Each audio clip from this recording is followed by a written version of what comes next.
Bonjour, CPAC! Hello, my fellow conservatives. I hope that Americans really like French accent. Okay, and I hope too that you see me as less terrifying than the American media depicts me. Because it's crazy. Yesterday I was a fascist, today I am a socialist. Okay, why not? Whatever the media says, it is a real honor for me to add my French voice to this strong sea of patriotic Americans. And today, I have come to honor 240 years of friendship. Our friendship began long before the Normandy shores and the trenches of Belleau, where the echo of your soldiers' bravery still resounds. Our alliance is knit in the quest for freedom. My country, France, was the first country to recognize your independence. It was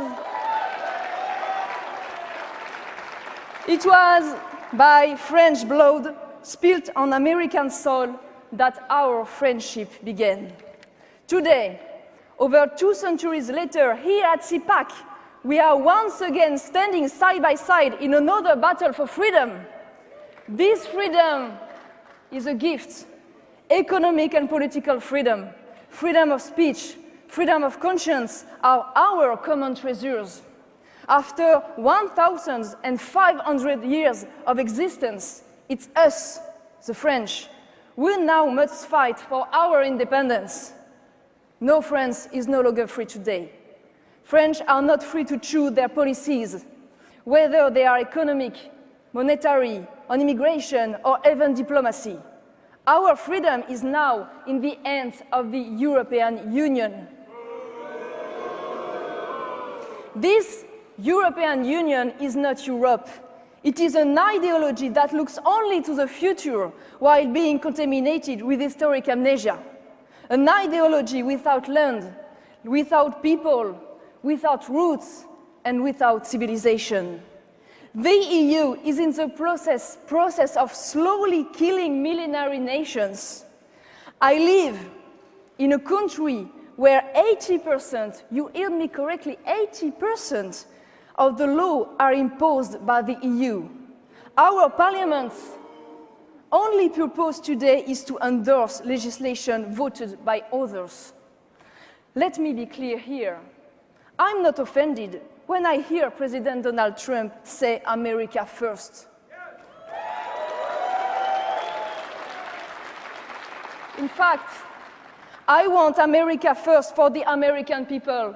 I want Britain first for the British people. And I want France first for the French people.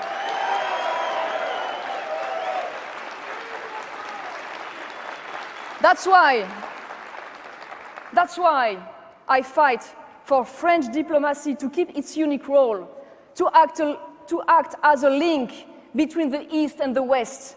A long history has allowed us to form privileged ties with Africa, with Russia, with Asia, as well as the Middle East. We must be able to keep the ability to decide for ourselves our military and diplomatic decisions. Our forces are complementary. Like you,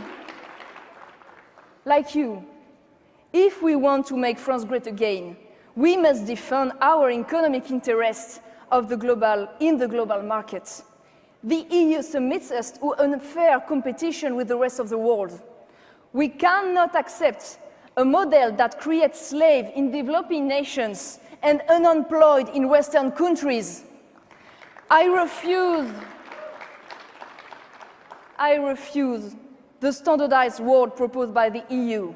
I consider that the people have the right to a historical continuity.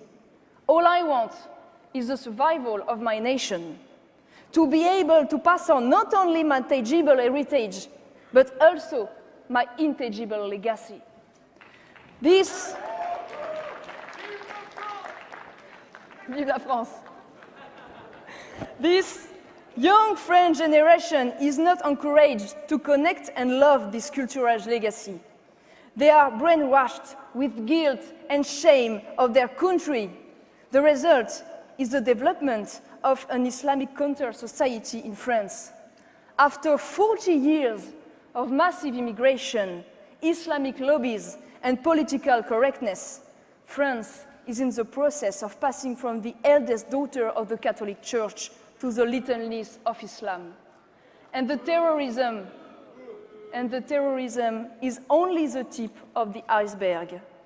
This is not the France that our grandparents fought for. How did we get here? How did we get here? Because the EU and French governments forgot one crucial point. To open oneself to the outside, you must have a solid core. To welcome, you have to remain, and to share, you must have something to offer. Without nation and without family, the limits of the common good, natural law, and collective morality disappears as the reign of egoism continues.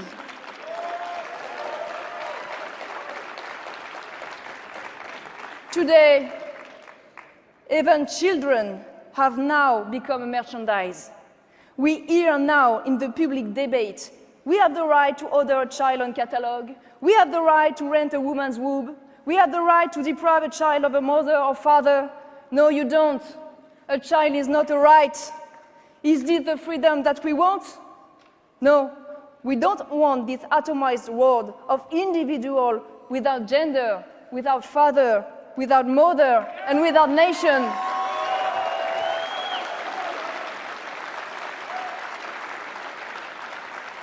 So, what do we want then? Finally, just like you, we want our country back. I came here to tell you that there is a youth ready for this fight in Europe today.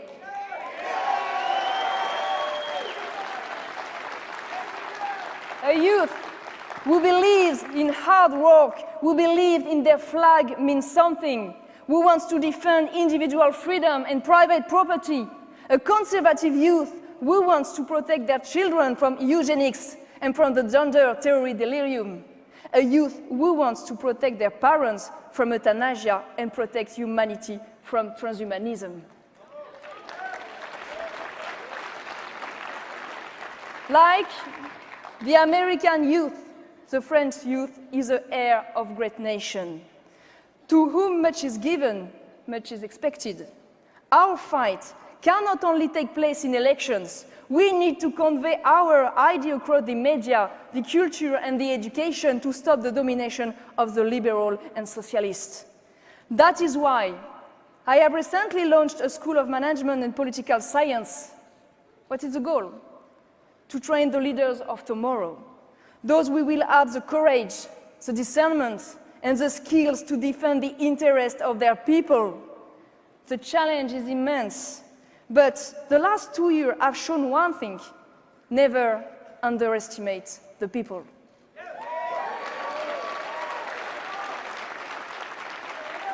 Only a battle unwaged is a battle already lost.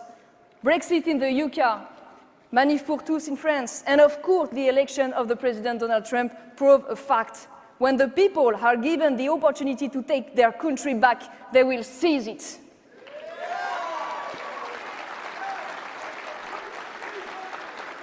Through your actions and your talent, you have succeeded in putting conservatism right back on the top of the political agenda. Let us build on what you have achieved here, so that on both sides of the Atlantic, a conservative agenda may prevail. I finish with a Mahler's quote that I like very much. A quote which sums up conservative modernity. Tradition is not the worship of ashes, but the preservation of fire. You were the spark. It is now up to us to feed the conservative flame in our country. Vive les nations libres, vive les peuples libres, and long live the Franco-American friendship. Thank you.